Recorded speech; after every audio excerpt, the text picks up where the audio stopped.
This video is sponsored by World Anvil. Now, I waffle on a lot about Sharpe on this channel, so I thought, you know what, let's do a simple, straightforward, beginner-friendly lore video on the man himself. So buckle up your buggers, it's time for Sharpe's lore.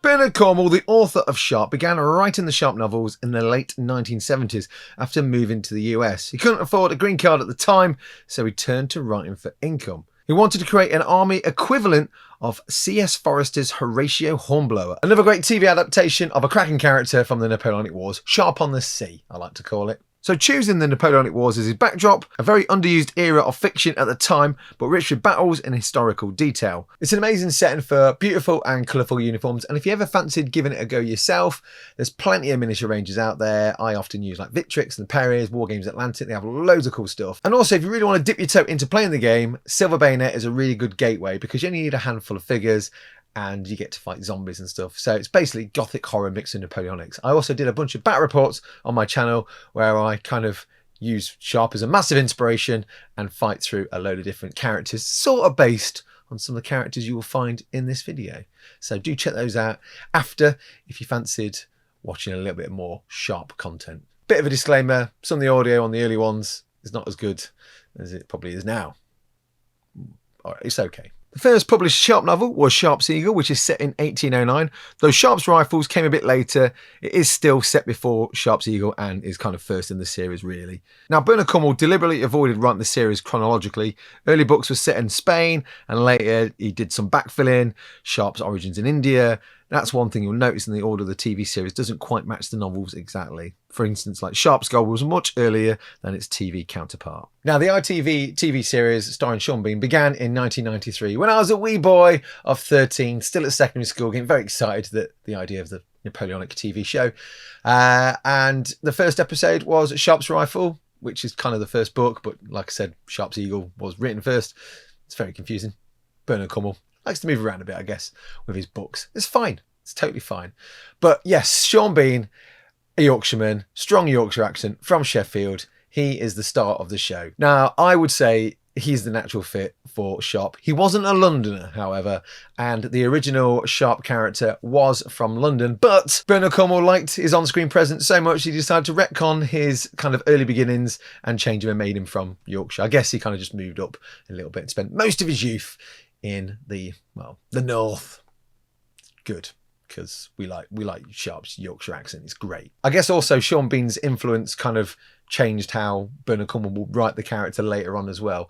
One fun fact, apparently a placeholder name for Bernard Cornwell for the character was Richard Sharpe, was based off a rugby player, and then he ended up liking it so much he kept it in. Originally, Cornwell wrote 11 books, concluding at Waterloo, but now there's like 21 novels between Sharpe's Eagle, 1981, and Sharpe's Assassin, which is 2021, with a few short stories that link between a few of the novels as well. The books cover Sharpe's rise from private to lieutenant colonel, spanning India, Portugal, Spain, France, and Waterloo, as well as a little trip to South America in Sharpe's Devil. The series blends real battles, Talavera, Badajoz, Salamanca and Waterloo, with fictional personalised drama giving readers both history and swashbuckling adventure. Right, listen up lads and lasses, Sharpe here's been given the hardest mission yet. Not storming a French fortress, oh no, but keeping track of all that bloody paperwork, maps, lists, characters, lists, plots, lists, plans, and even more lists, like herding French cats with bayonets. That's where World Anvil comes in. It's the proper kit for writers, dungeon masters,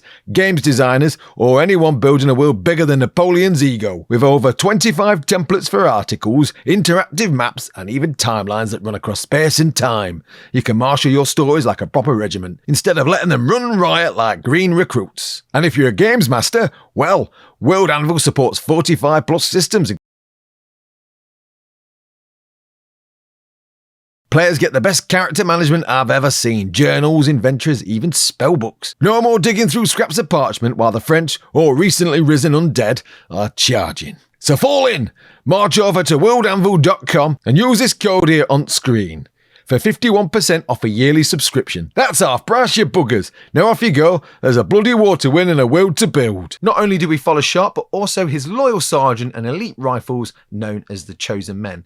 Though in the books, there's many more rifles hanging around with Sharpe than just the handful that you see on screen. So a quick introduction to the Chosen Men. So if you watch the TV series, you'll have Harper, who becomes his sergeant. Then you have Hagman, one of his best shots. Harris, who's quite a good all-rounder, but very posh and often likes to correct Sharpe on his English.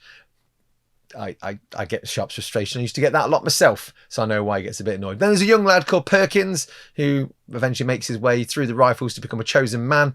And there's two other characters, Isaiah Tong and Cooper, who are kind of in these early TV shows. Some of these characters are featured in the books as well, but not like main characters. However, in the novels, there are a lot more riflemen that do hang around with Sharpe, not just the handful that you see on the TV screen. Also, a little fun fact, the historical and technical advisor, Richard Moore, also plays a rifleman in the series as well. You don't see him that often. He tends to be like on the sidelines, like as an extra, and he's called Rifleman Moore. Often Sharpe would mention Rifleman Moore here and there. So he's got his little beret, runs around, massive, great big sideburns.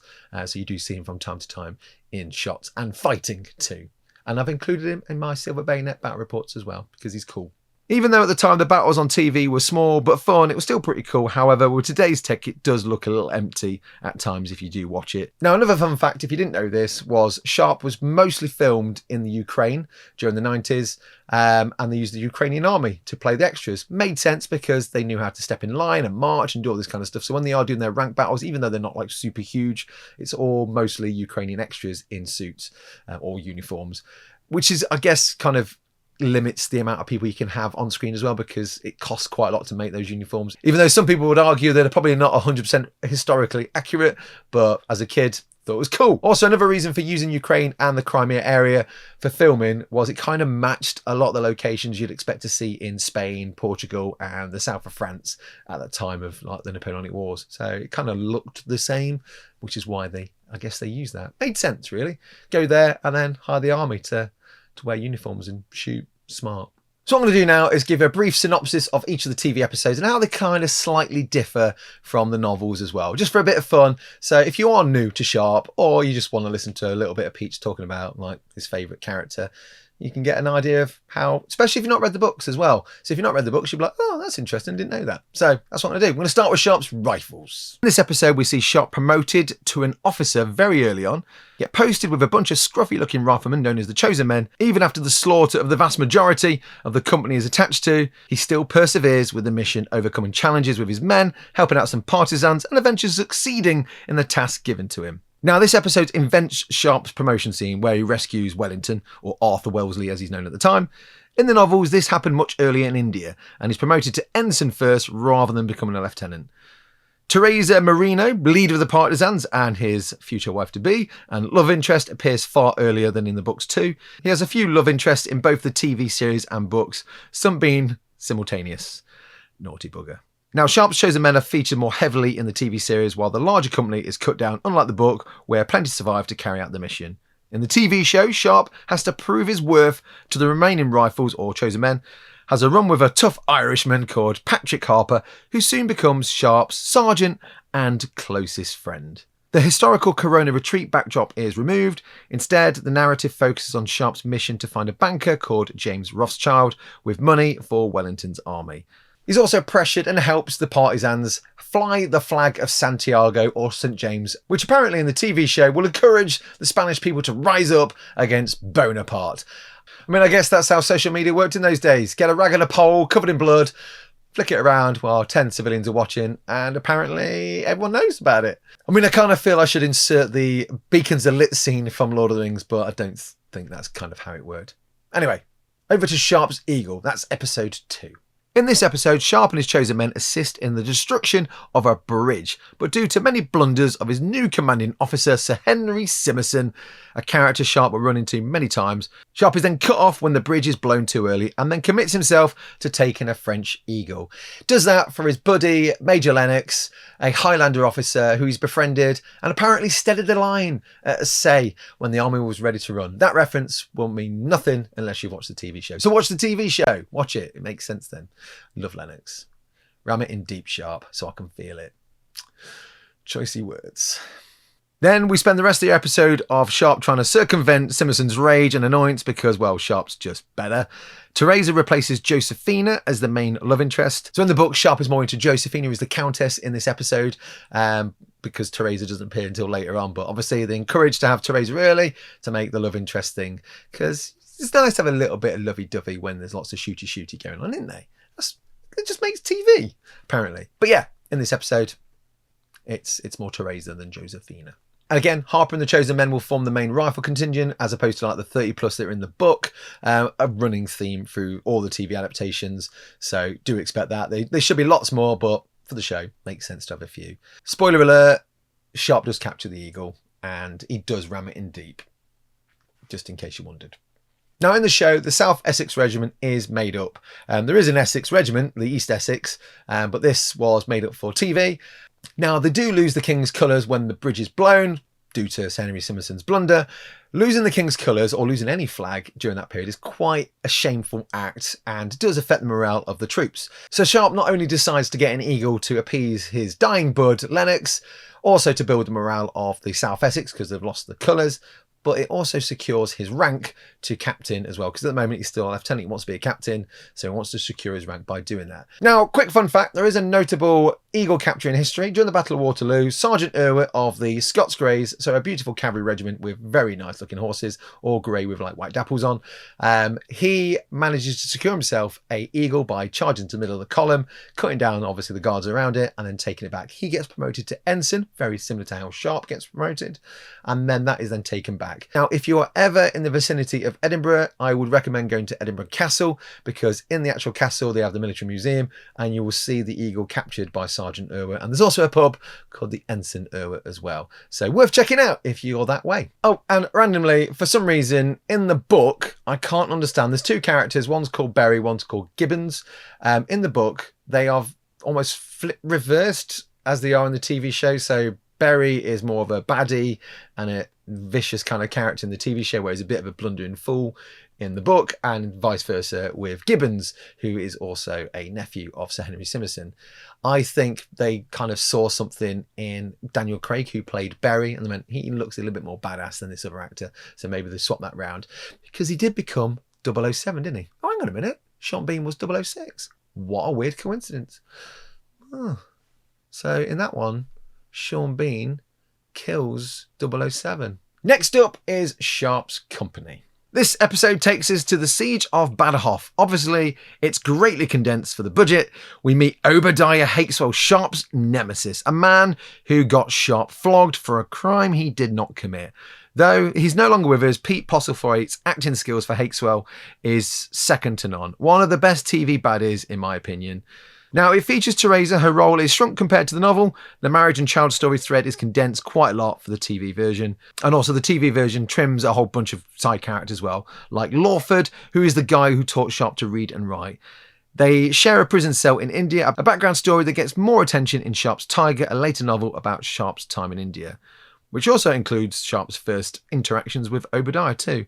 But yeah, Sharpe has to storm a castle, get past the French, and stop Teresa from being ravaged by the drunk and savage forces of the British when they breach the city walls, as well as get there before Obadiah Hakeswell does as well. Not a small task.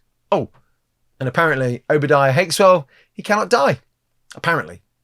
That's what we're told. That's what we're led to believe. Next up is Sharpe's enemy. In this episode, Sharpe is sent on a mission to deliver a ransom to return a British officer's wife, though the officer doesn't really believe in Sharpe's skills, which I guess, you know, he does look a bit rough and ready, but he gets the job done. He really does. This is where Sharpe will meet Obadiah Hakeswell again, who is leading an army of rogues and deserters from multiple forces. So you got some French in there, you got some Portuguese in there, and obviously British. Now, unlike the novel, in which Sharpe is tasked with defending a Spanish village, Adorados, from a large French force, it's more of a skirmish against his nemesis Obadiah and elements of the defence of the village from the French.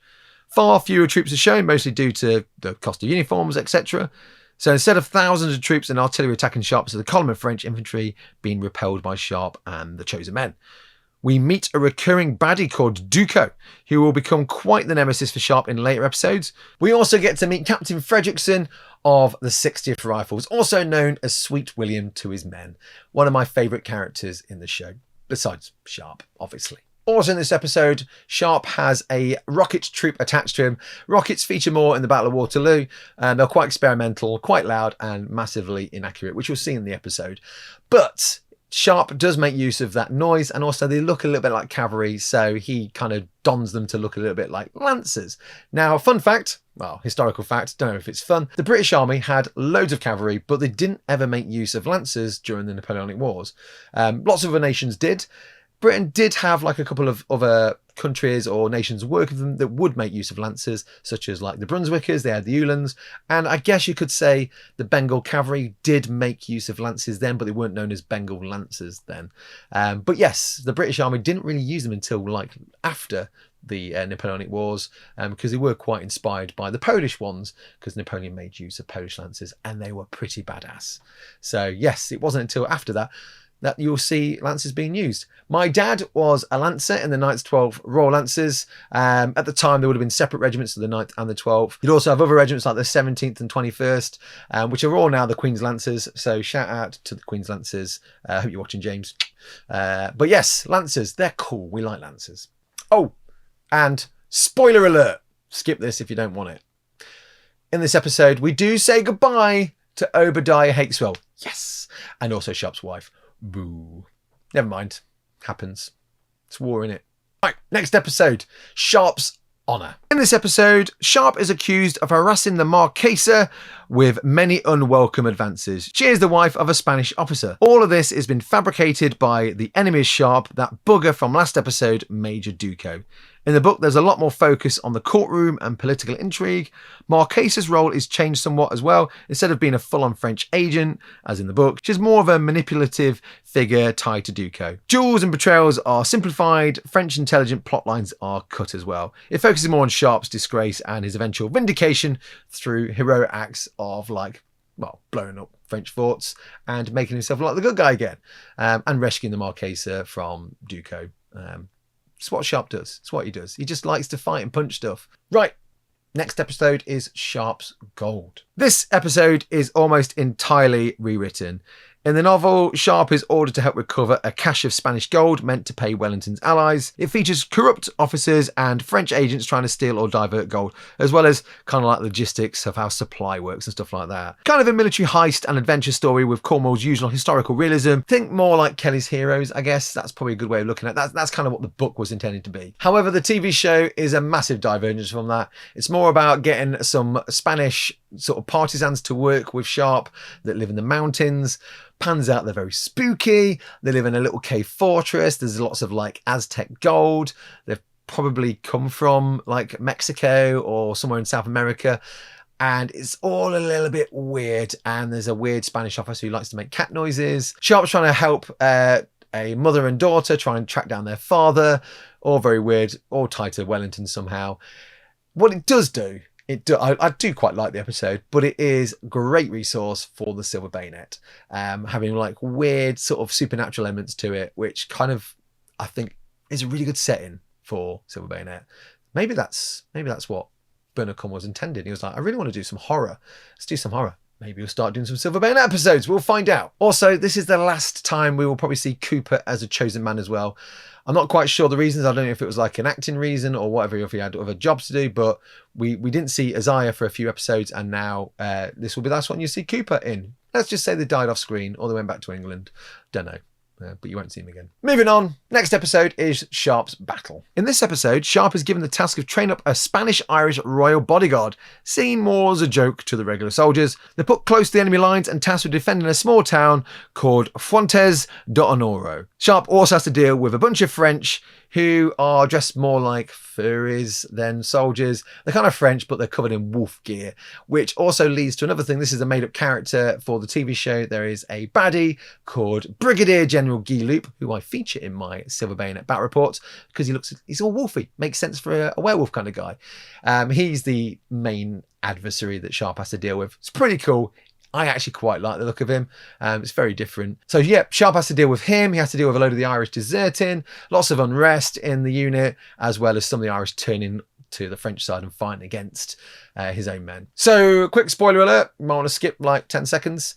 In this episode, we do sadly lose Private Perkins to a vicious Irishman called O'Rourke. But don't worry, Pat Harper gets his retribution and kills said O'Rourke in retaliation. But it's a sad episode. Also, just a quick thing as well, if you are wanting to recreate some of these episodes with miniatures, you can get loads from Victrix and the Perrys, like I mentioned. But the Perrys have just recently released some Spanish as well, so you can actually do the Irish-Spanish bodyguards using that set, which is pretty cool. And paint them in green and maybe do some baddies like O'Rourke, so you can shoot him in the face with a volley gun. Yeah, that's what I'm going to do. Make him undead for Silver Bayonet. Right, Sharpe's sword. This episode is about Sharpe trying to expose a French spy, a traitor in the British Army, as well as stopping El Mirador, a British spy master, from being exposed. And unlike other Sean Bean characters in other movies, Sharpe does get badly wounded in this episode, but does not die, because Sharpe can't die. That's the rules you'll find in Sharpe. He won't die. Well, eventually he will, but not here. However, like I said, he doesn't die in this episode. He is brought back to health with the aid of a nurse that he rescues called Lass. That's her name. That's how she's credited. Very bizarre. And also, I think Harper reforging his sword because his sword gets broken in the battle. That kind of perks him up a little bit as well. But he is shaky, very shaky in the episode. But he's sharp in it. He's badass. He's been flogged. He's been stabbed. He's been shot. He just won't die. Just can't kill the guy. Now, in the novel, the Marquesa is back, but cut entirely for TV. Her role is transferred more to Sir Henry Simmerson. Weirdly, the mix of elements of the Sharpe's Honour TV episodes were taken from this book. The Battle of Salamanca, again, is very much reduced to Sharpe attacking a fort in the show. A character that befriends Sharpe, Jack Spears, dies heroically in TV instead of as a corrupt gambler. More of a focus on duels, heroic actions for TV rather than the political intricacies of the book. The whole Sharpe sword breaking thing in the TV adaptation is more for like drama and cinematic action, whereas really in the book, it's in like one duel near the end, and it kind of exposes like Sharpe having a brief moment of vulnerability, which he quickly overcomes. So yeah, that's why it was named Sharpe's sword. That's something you'll notice with all the episodes. They have a name convention which links somewhere in the book. It's very smart. Like it's always one word as well, which is why I kind of copied that with my Silver Bayonet episodes. So it's quite tricky though sometimes trying to think of one word to explain an entire episode. So good job, Cornwell. Good job. Next up, we have Sharpe's Regiment. Now, in this episode, the TV version is pretty much bob on with the book. Granted, some characters get more time in the books, like Simmerson, but the adaptation is pretty much faithful to the book. In short, Sharpe exposes recruitment corruption back in England. Has to go back and find his 2nd Battalion because he needs more men. Meets his next future wife, Jane Gibbons. That's the same Gibbons family from Sharpe's Eagle and related to Simmerson. And obviously Simmerson has been pulling strings back in England because he really, really hates Sharpe. So Sharpe has to deal with him yet again and find his 2nd Battalion. Now, random history fact. Usually British infantry regiments during that time would have 2 battalions, a 1st Battalion and a 2nd Battalion. Sometimes they'll have more. The 1st Battalion will be the one in action, on campaign, doing all the fighting, whereas the 2nd Battalion will be like the recruitment left in England, and that's getting troops, then sending them over to replace troops that are lost, wounded, or whatever. So that's why Sharpe's trying to find his 2nd Battalion, because he's not been getting replacements, which is kind of important when you're in a war. You need more men. Now, in this episode, Sharpe will go to London and he will meet the Prince Regent, who is played by Julian Fellows. Now, Julian Fellows also played another character in Sharpe. He plays a rifles officer in the very first episode who gets cut down when all the rifles get pretty much annihilated apart from Sharpe and his chosen men. In the book, he actually survives and Sharpe will meet him at Waterloo. But he dies here and he plays the Prince Regent. But he's also the creator and screenwriter of Downton Abbey, for those interested. So, quite a good writer. In my opinion. He's very funny as a Prince Regent, actually. One of Charlie's favourite characters was laughing hysterically at his strange mannerisms. Right, on to the next one, which is Sharpe's Siege. Now, the novel focuses a lot on espionage and siege warfare, with Cornwell providing pretty much detailed siege mechanics, troop movements, assault, and engineering work. However, in the TV version, Sharpe has a new commander called Bamfeld, another idiot, is tasked with taking the fort and raising rebellion against Napoleon, with the aid of a French royalist called the Count de Marquer, a baddie who is working with that guy again, Duco. We get to meet Duco again. Marquer's sister is invented in this episode as a character for drama and subplots. The focus is more on Sharpe overcoming obstacles through some outsmarting both enemy and officers and treacherous allies, which is true to both the book and the TV show. Jane Gibbons, which is his new wife, she doesn't really feature that much in the TV show. She's too busy being ill with a fever at home, which is again another part of the plot of Sharpe being a bit sad, because does he keep this kind of like medicine to get back for his wife, or does he give it to this Marquez sister to make her mum better? So it's kind of like a, what do I do? Because I might die. Do I give it? Don't I give it? So it's just a moment of Sharpe's honour being shown again in TV. Also in this episode, we do get a return visit of Sweet William, Captain Fredrickson. He makes an appearance with more of his 60th rifles. So we get to see a little bit more of them in action, working with the 95th as well, which is quite good. Again, big fan of Fredrickson because he's a great character. Now, a little historical fact, during the Napoleonic Wars, there were 2 rifle regiments. There was the 95th, which is Sharpe's lot, and of course there was the 60th Rifles, also known as the Royal American Rifles. Now, Wellington did make full use of his rifle regiments. He often split them into companies and attached them to divisions, so most of his divisions would have some kind of like sharpshooter, light infantry, as well as other light infantry regiments. It just made sense to scatter them around instead of it being one regiment being deployed in one go. Now, rifles were quite expensive to make, so they're only given to those that could really handle them. They're a little bit slow at shooting, so you're kind of wondering, why didn't everyone have rifles if they're like good? It's more expensive and took longer to shoot, or at least load. So most of the troops would just be given the brown-based musket instead of the rifle, and those that are a little bit better at shots would get the rifle. There were other regiments as well that served with Wellington during the Peninsular War, certainly in Spain and Portugal, which were the Portuguese Cacadores, and they would have muskets, as well as some regiments, more elite ones, would get rifles as well. So quite a little bit of rifles being thrown around with a lot of these light infantry regiments. So yeah, little fun history fact for you there. So next up is Sharpe's mission. Now, this episode is entirely made up for TV. There is no accompanying book. It is just a fun episode, and I think one of my favourites. Siege is one of my favourites as well, and this is one of my favourites too. But yeah, Sharpe's mission, no book. In this episode, Sharpe is tasked with helping out the heroic Colonel Brand to take a French fort, get an inventory of the stuff that's in there to get a size of the enemy forces in the region. Well, things don't go according to plan, with a mix of gypsies being murdered, Rifleman Harris being framed, and one of Wellington's exploring officers, Colonel Ross, being used as bait. Sharpe has to navigate through enemy territory, deal with some traitors, all the while hoping Harris can somehow stop some random guy seducing his wife. Not a small order, really. But he does it because he's Sharpe. He overcomes all the obstacles because he's amazing. Now, this episode is considered non-canon by a lot of Sharpe fans, which I think is nonsense because it's great. It is very much in the theme of Sharpe. You also get some really big actors in all the Sharpe episodes. I mean, in this one in particular, Colonel Brand is played by Mark Strong. We also have the majestic and mighty Nigel Betts, who plays Major Pycroft in this episode, an explosive expert who helps blow up the fort. Nigel reached out a little while back, little shout out to you, Nigel, because I like to embarrass you. He reached out and asked to voice some of the characters in my battle reports, which he does. So, friend of the channel, Nigel Betts, little shout out. He's awesome. But yeah, Sharpe, love it. Love Sharpe's mission. Kind of wish there was a book now. Come on, Bernard, you can make a book of Sharpe's mission. You know you want to. And you know you want to do some Silver Bayonet episodes too of Sharpe. Just want to throw that out there. Right, little spoiler alert. Colonel Brand does face his demise. He does get pushed down a well.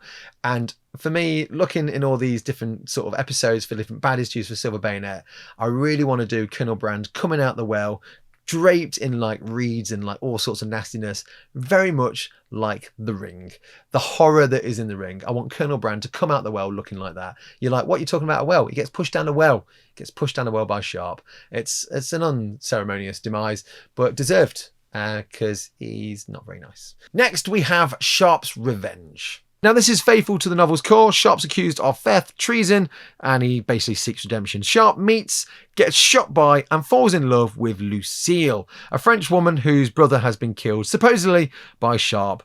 And there's obviously more courtroom drama. Now, just in case you are wondering about Sharpe's adulterous ways, he has become estranged to Jane Gibbons, his wife, or Jane Sharpe. She's run off with all his money and another man by his point. So Sharpe is a little bit sad, a little bit angry, but you know, he finds love in the arms of a wonderful French woman called Lucille. So he's not an adulterer. He's just likes his naked cuddles. Now, Sharpe falling in love with Lucille does come at a cost. And I would say it's a great cost because he loses his friendship with Sweet William Fredrickson because he also quite liked Lucille. And there's a little bit of communication error. And obviously, Sharpe can get any woman, apparently, whereas Fredrickson's a little bit put out by it. Bit of a love triangle. It's a bit of a shame because Fredrickson's great. But yeah, we say goodbye to Fredrickson here. See you later, sweet William. Now, in the book, Sharpe has a son called Patrick Henry, which is named after Henry, which is the brother of Lucille, who gets murdered and Sharpe's accused of, as well as Patrick Harper, Sharpe's best friend. Now, anyone that's a fan of the Starbuck Chronicles, which is about an officer in the American Civil War, which is many years later, so we're looking at the 1860s to 1865, there is a character in there, a French cavalry officer called Patrick Henry Lassagne, which is Lucille's surname. Now, Patrick Henry carries with him his 1796 heavy cavalry sabre given to him by his dad. His dad apparently served in the Napoleonic Wars as a British rifleman. I mean, there's some coincidence there, but I like the fact that Bernard Cornwell is throwing in a little bit of a drop to the Starbuck Chronicles that, hey, don't forget, I did Sharpe. If you know Sharpe, you know that. So nice. So if you have read that, you didn't know it. He's quite a big character in the novels as well. He does hang around with Starbuck quite a fair bit. Not the Starbuck from Battlestar Galactica. Very different Starbuck. So next up, we have Sharpe's Justice. Again, this did not have an accompanying book. It's all made up for TV, if you didn't know. Now, this episode is set in Yorkshire during Napoleon's exile, so it's during peacetime. You'd expect Sharpe to get some peace and quiet. Nope. We do get elements of Sharpe's early years heritage because he's going back to his roots. So obviously with the retcon of him being from Yorkshire, or at least growing up in Yorkshire, you get a lot of elements there. He does meet his half-brother, a character called Matt Truman. Sharpe is working with the local yeomanry, known as the Scarsdale Yeomanry, pans out the guy in charge of them and the officer leading them are all corrupt. They're kind of killing off other like mill workers and basically trying to like get a monopoly on the mills in the local area. So Sharpe works this all out, fights obviously against some corrupt people. We also see in this episode Sharpe trying to track down his wife and Rossendale, who's ran off with his wife. So he's trying to like get his money back because it's his money. It's his loot, his spoils of war, and she's ran off of it. So you see a lot of that going off as well. But yeah, it is just a little episode back in Yorkshire and Sharpe's going back to his roots. So what we're on to now is Sharpe's Waterloo.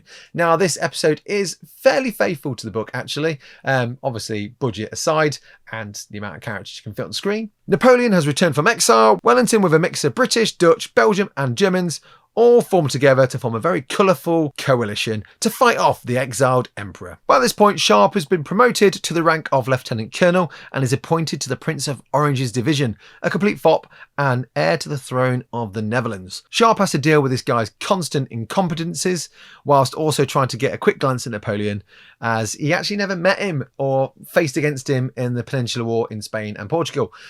So he's obviously trying to fight, deal with the Prince of Orange being a complete idiot, and then also get a cheeky glance at Napoleon. And why not? You might as well. He's there.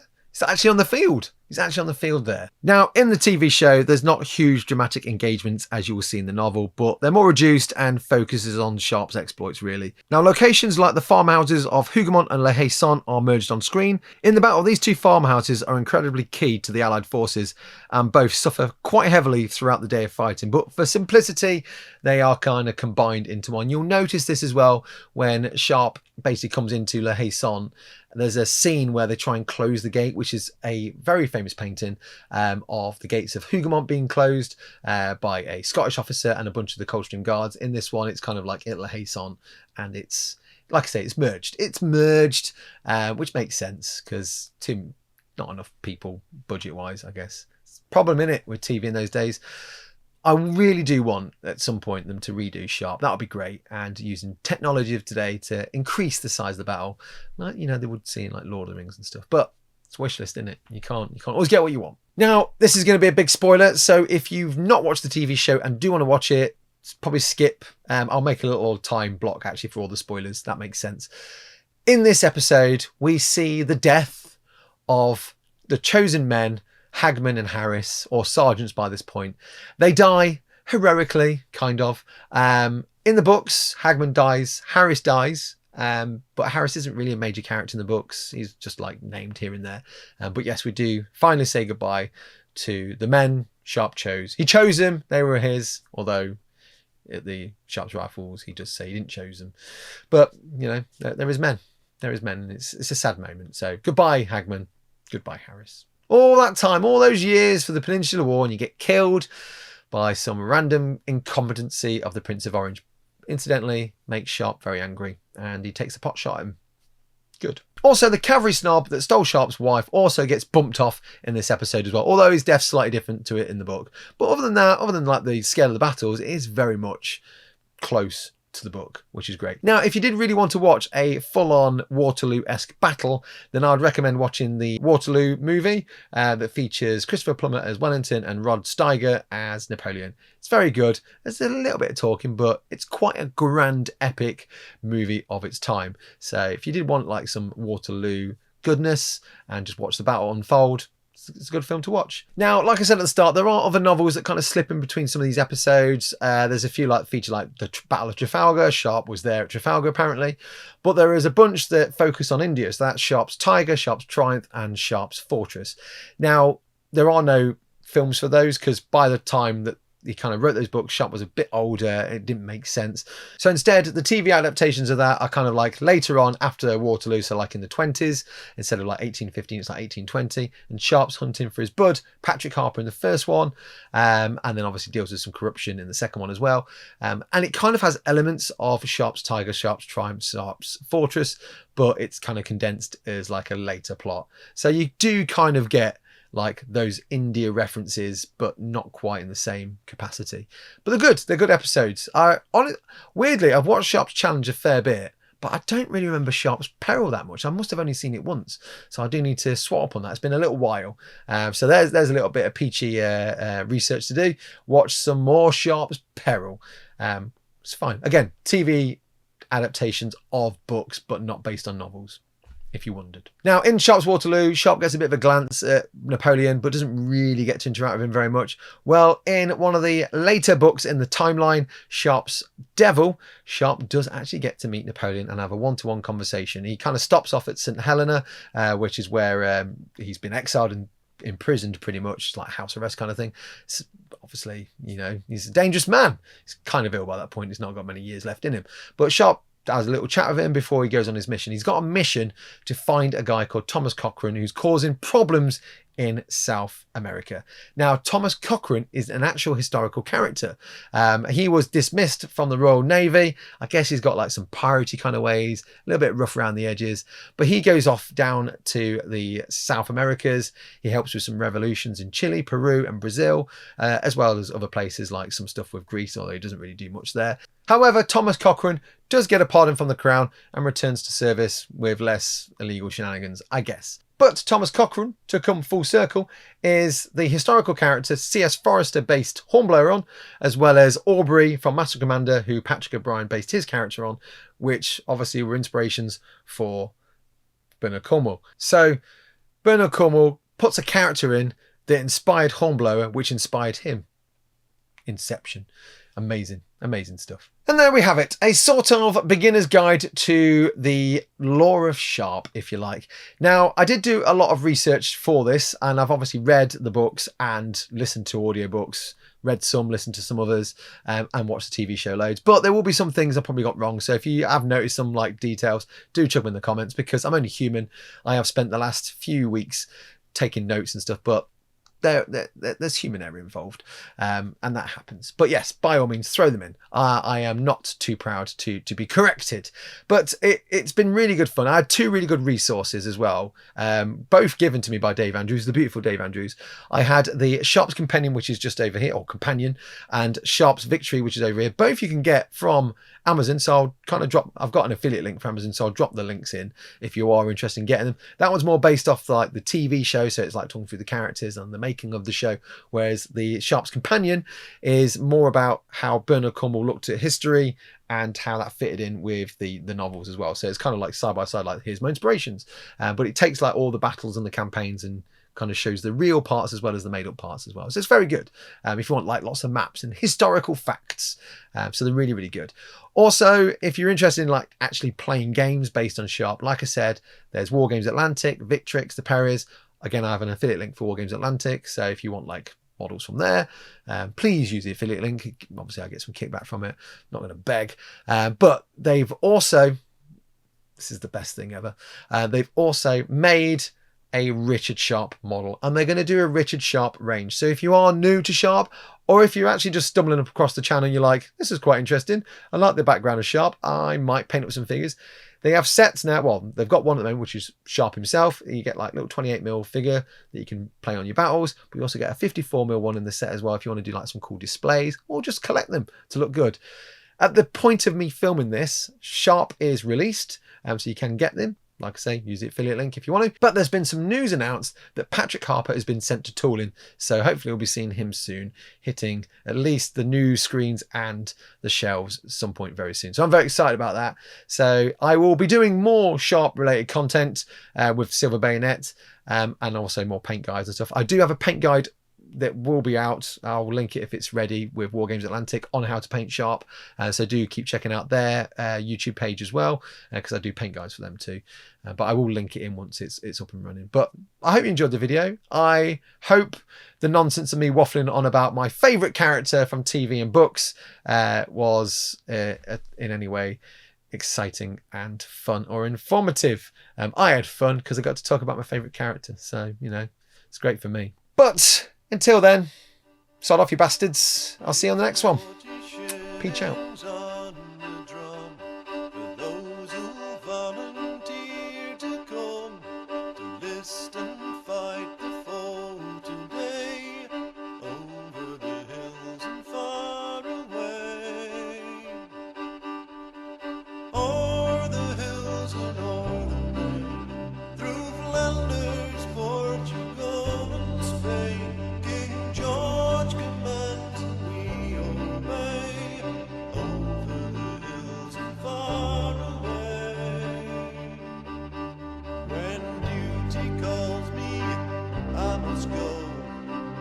Stand